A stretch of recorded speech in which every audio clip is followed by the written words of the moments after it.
यहाँ पे अच्छी बाइंग आज के सत्र में देखने को मिल रही है। जियो फाइनेंशियल देखिए कल भी ये स्टॉक अच्छी तेजी के साथ कारोबार कर रहा था और आज भी इसमें शानदार रैली देखने को मिल रही है। 3.5% से ज़्यादा की तेजी के साथ कर रहा है कारोबार। लेकिन आज एक खबर भी है। खबर क्या है तो जियो ब्लैक रॉक को सेबी से स्टॉक ब्रोकिंग कारोबार शुरू करने की मंजूरी मिल गई है और इस पॉजिटिव खबर के बीच आज एक्शन भी देख रहे हैं हम इस पर्टिकुलर काउंटर में जियो फाइनेंशियल में। लेकिन इस खबर को और डिटेल में समझते हैं मिताली के साथ।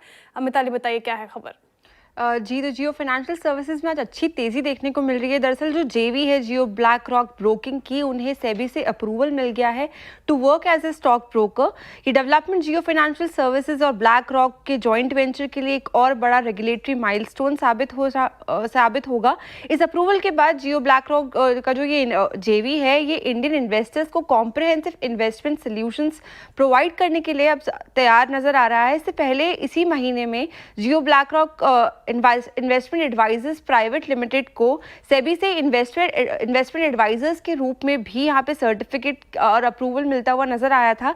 जनवरी 2025 में दोनों पार्टनर्स ने मिलकर करीबन 117 करोड़ रुपए का इन्वेस्टमेंट म्यूचुअल फंड के बिजनेस में किया था।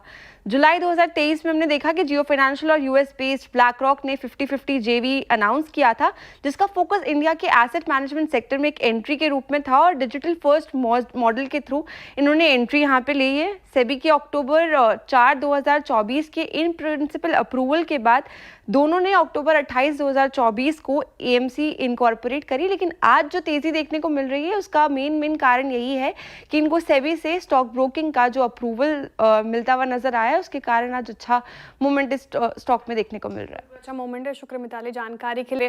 राजेश अग्रवाल जी, आपने खबर सुनी और जियो ब्लैक रॉक को अब एज ए स्टॉक ब्रोकर काम करने की मंजूरी मिल गई है सभी की तरफ से और जियो फाइनेंशियल इस बीच अच्छी तेजी के साथ कारोबार कर रहा है। आपके रडार पर है ये क्या स्टॉक, क्योंकि कल भी अच्छी तेजी देखने को मिल रही थी, मोमेंटम लग रहा है स्टॉक पे, आपका व्यू? श्रेया जी, जिस दिन से लिस्टिंग हुई है हमने उस दिन से इसमें खरीदारी की सलाह दी है और आगे भी हम समझते हैं कि अभी तो कुछ हुआ ही नहीं है। कम से कम 2-3 साल का समय रखें क्योंकि कंपनी के प्लान्स बहुत बड़े हैं।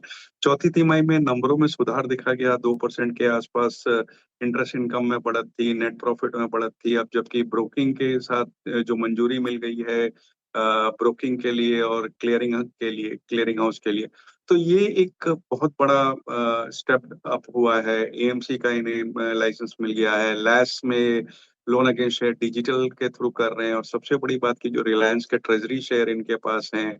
बड़े-बड़े नाम कंपनी में जुड़े हुए हैं। मैं समझता हूँ कि ये एक ऐसी एनबीएफसी है जो आपको लंबी अवधि में बहुत अच्छे पैसे दे सकती है। तो यहाँ पे हमारी लगातार खरीदारी की सलाह रही है और इतनी बढ़त के बाद भी हम समझते हैं कि अपसाइड बहुत बचता है।